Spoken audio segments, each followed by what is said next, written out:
Alrighty, here we go. It's Sunday, May 24th, Memorial Day weekend. As some of you know, I usually take my bike, Nataka, out for a run every night. Something gut feeling told me, stay home. On a holiday weekend, knowing that there's a lot of drunk drivers around, I took that gut feeling to heart and I stayed home. And I worked on my square foot garden. So rather than riding, I'm working on my square foot garden just like the gut feeling said. Well, this is what we have here.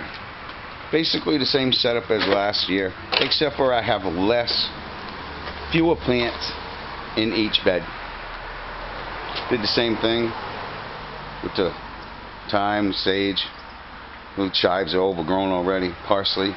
A lot of these are savers. I'm trying to save them because I just couldn't fit in it. That's why I put them in a bucket. You got snap peas, peppers, and that one. Still should be fine. Just spread some lawn fertilizer in here before I covered it with the straw when I close the beds down. So just get rid of the straw and then mix it all in and you will find tomato plants going good, peppers. Some bells in the middle, tomatoes in the back, red hot peppers in the front. Again, same in this bed, tomatoes in the back, peppers in the middle. Then we got squash running around the front. Let's see how that's going to come out, how it's going to work. Give it some place to roam. I did it wrong last year. Put it more towards the middle. Not good. And again, these are left over the cukes. They were almost dying, the plants. I just decided that I do them in a 5-gallon bucket.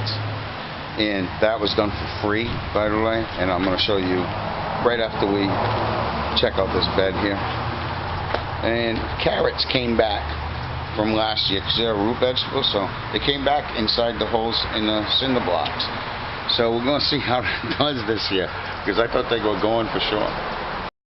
I guess in the next couple of days I'll be doing something with this vertical.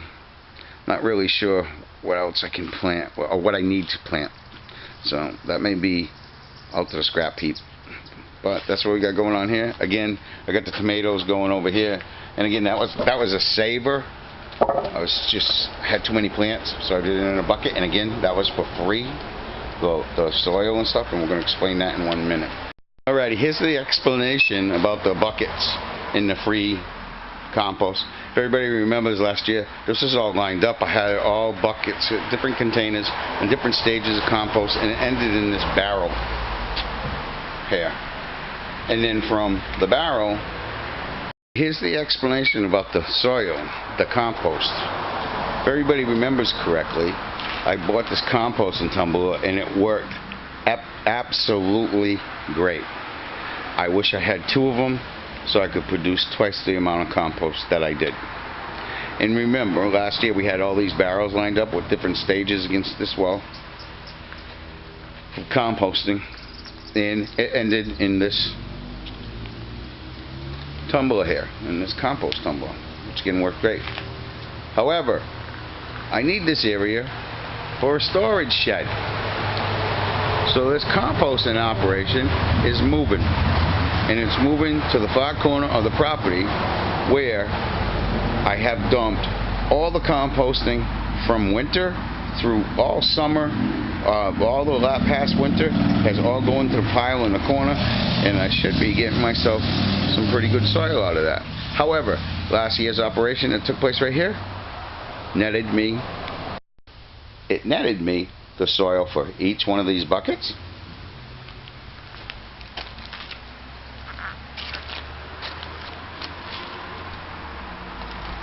See, compost, big black gold compost. I referred to it earlier as soil, but no, it's compost. And guess what? This whole bed is on the house, right here. It cost me $32 for the wood and the clamps all together. The plants, of course, are not included in that price. But if you know the price of compost, this was a $40-something bed full of compost because of the mixture. A third vermiculite, a third peat moss, and a third non-fertilized compost. And that all came out of these storage buckets that I stored over against the wall over here for the winter, and just let them cook in the winter sun, let the Mother Nature work in it, and that's what came out of it. And after we dumped that one out, it was enough for one bed. See, the shed's going to go right here, so this all has to move into the far corner of the property. It looks a mess like this because if you recall, last year in front of that door there was a tent shed, and we had such a bad winter that the tent shed got covered with snow, branch fell, punctured it, and that was the end of the tent shed. It caved in on all my stuff. So it's going to be a shed right here in this corner, maybe something like a lean-to one that I can put all my stuff in, maybe a little part of it as a greenhouse, and then just work what I have left over in here for next year for some more plants. That's the deal. I'll bring it down in the back shortly. Okay, so the key to all of this and getting away with it as cheaply as possible and getting the most bang for your buck as far as food goes is you need to make your own compost. And yeah, it sucks. It's kind of you gotta just do it. You just gotta do it. You generate zero garbage if you have any kind of recycling program in your house. You're gonna generate zero garbage because you're gonna use any food products that are not meat or dairy will go into your compost, the whole system of the compost. So that's what we got going on here. As silly as this sounds, these ice cream containers were critical in wintertime. We filled them in the house with the compost from the kitchen. Then we had the barrel, the container, square barrel container, whatever you want to call it, here, and we just dumped the compost all winter long into into a container that's now moved down by the main compost. So now this is the first mowing of the lawn with the compost left from last year and the leaves from this year in one whole winter's full, and I mean a can this full. That's the can I used all winter up on the patio just to dump the daily compost stuff in. And that's all in there. Now, if all goes right, I reverse the process. I keep flipping it, put it in here in a full barrel right up to that rim right there. Leave it in there for about 3 weeks. After that, it's compost down enough that it moves straight into this tumbler.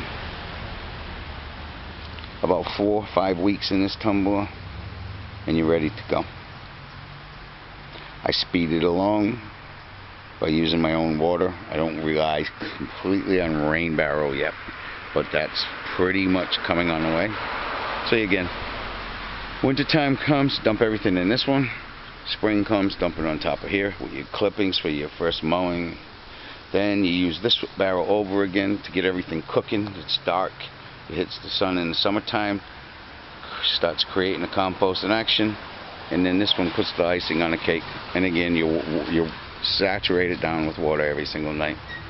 And to compost it back all the way down here into the wall. Hoe it out, lay some black paper down, and use the compost system. Just roll it straight from up there, from the pile to the barrel to the tumbler over to here, and each year add the garden a little bit over here. There's some vegetables that can be grown over here, and I got a natural barrier if I use it right with that wall that runs all the way up. My friends, is going to be where my potatoes will be soon. I'm going to grow them 2 tire tiers high and then harvest them. See what happens. Last year I had no luck because it was directly in the sun, and to me the black tires just cooked. They just baked. Never mind. Kind of no pun intended. They kind of baked the potatoes before they grew. So again, it's going to be just the ecosystem going to come down. Pile, barrel, tumbler, garden. Again, the tires that I'm growing potatoes in is going to create that natural barrier. To help with that natural barrier is I save these berry bushes here. And I'm trying to make them grow in the direction that I want, even though I know it's going to be hard. But it gives it some natural cover and protection because they're thorny. And less likely that the birds will go into the garden maybe because they're thorny and just eat the berries. I don't have a clue. It's just a try. It sounds like a natural barrier for critters to me because it's a thorny plant and I can eat what grows on it. This one didn't make it. So we'll have to think of something else here. But this one right here did. Now, if it works, fine. If it doesn't, this whole area is going to be my big experiment. I think that I can just about feed myself for a year. Any vegetables, anything that I can grow and I can eat, I think I can do it right in here. Just this area. I'll have to just incorporate all this and move everything down against the wall. I got my browns already. I just need some greens, some nitrogen, a little bit of lawn fertilizer I'm going to try in it. But that's what's going on. Just think about it. Zero garbage. Really, zero garbage. Well, that's all for now. My Adventures of Square Foot Garden. I'm out. Peace.